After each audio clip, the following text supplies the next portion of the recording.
Hello everyone, my name is Nazarii Drushchak, and today I want to share with you the work which I created with Mariana Romanyshyn, and the name of this research is Introducing the Djinni Recruitment Dataset, a corpus of anonymized CVs and job postings.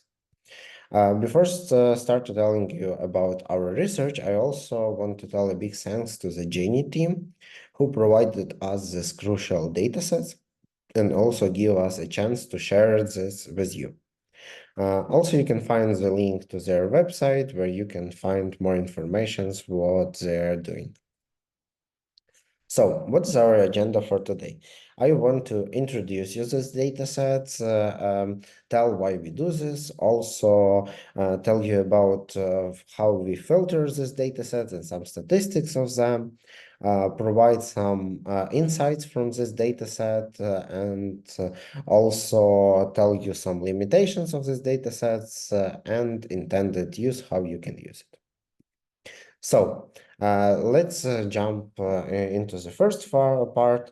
And this dataset is it's an open available dataset by in MIT license, and you can easily use it for your tasks.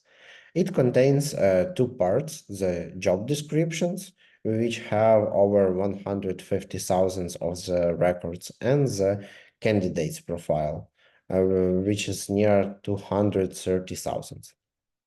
Also, what is really important about this data set that they have two languages, English and Ukrainian. And you can find all of the filtering, scripts for analysis, and also link to the whole part of this data set in the GitHub repository, which you can find by scanning this QR code. So why we do this research and try to introducing these data sets? After analyzing publicly available data set, we find that it's limited and there are really small number of recruitment data sets, especially for the low resource languages such as Ukrainian.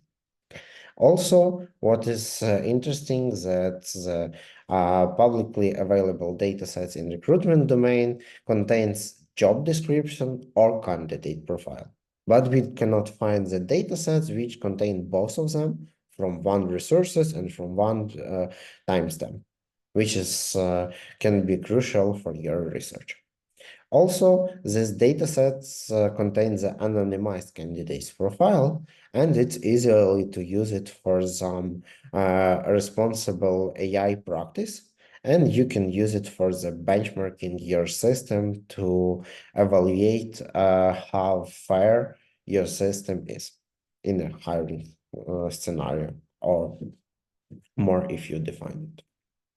So let's jump into the next part about the filtering of this dataset.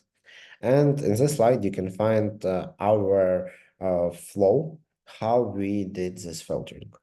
This filtering contains two parts. It's a basic filtering and similarity filtering. In basic filtering, we remove identical duplicates.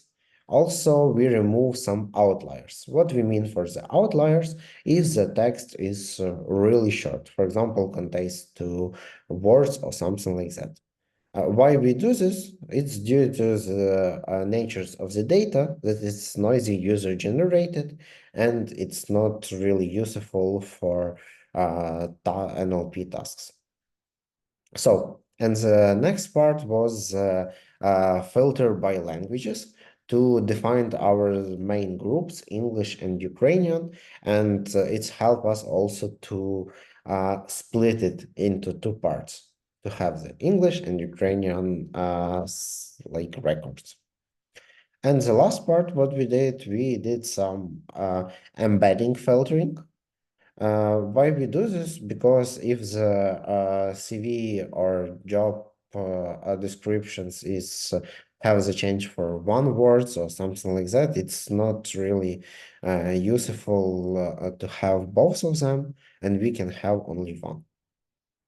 And if we will jump into the numerical representations of this filtering, we can find that we have a 20% decrease for the CVs, and before we had 294,000 of records, and now we have 234,000 of like filtered data. Also, what is interesting is that we have a decrease near 60% for the job postings. And after we analyzing it, we find that company do not change really a lot the data and this job posts about some of their really similar vacancy. So that's why we are filtered and use only the unique one which you can use for your tasks. Another important stuff is like this language split, where we find that the Ukrainian part is much smaller than the English one. But if we can check, it's like also really big, and it's contained 24,000 for the CVs and 27,000 for the job post, which can be useful for your NLP tasks in Ukrainian languages. Another part of our work is data analysis. And what we did, and before starting to tell you about them, we want to tell you about what is the protected groups. Protected groups, it's some characteristics of people for which we can like define them also. For example, it's a gender, age, military, marital status, and ads. And what we did, we tried to define these characteristics by some regular expressions. For example, if in the text we have I am years, we understood that it's telling about the age and that. And what's interesting that in Ukrainian series, we more often see the gender markers than in English, how we can define this person. But in the English CV, we can find it the more often people tell their religion than in Ukrainian. Also, what was fun for us when we try to analyze names, we find in English we find that we have a really huge amount of data. It's 10% of records, and we do not understood what's happened. And after that, we check it manually. What is the most like common names? And it is a part of them, like main, hive, web, pet, and we do not know why it happened. But when we try to do this name, we use Western dictionary and transliterated Ukrainian name to English. And from there, we define that it's possible to have this name. But it is always false positive in our case. That's why we are filtering it. Also, what is interesting that we have tried to define the gender marker verbs in Ukrainian CVs because it's possible for Ukrainian language only. And we define that near 16.55% of the CVs can be defined as a female, and 30.5 can be easily defined that it's written by male. Also, I want to tell you about some limitations of this data set, and the main limitations that it is limited by languages, only English and Ukrainian. It is some noisy generated data, and it's only about tech domain in Ukrainian market. Except of the challenges, I can also tell you about intended use.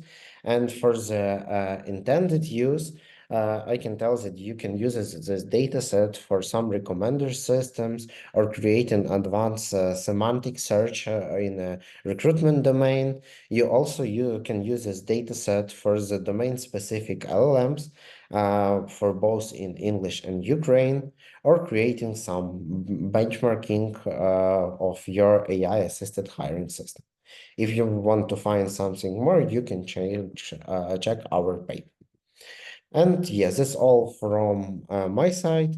Thank you for your attentions. And if you will have some questions, you can write me by email, and I will try to answer your questions. Thanks. Bye.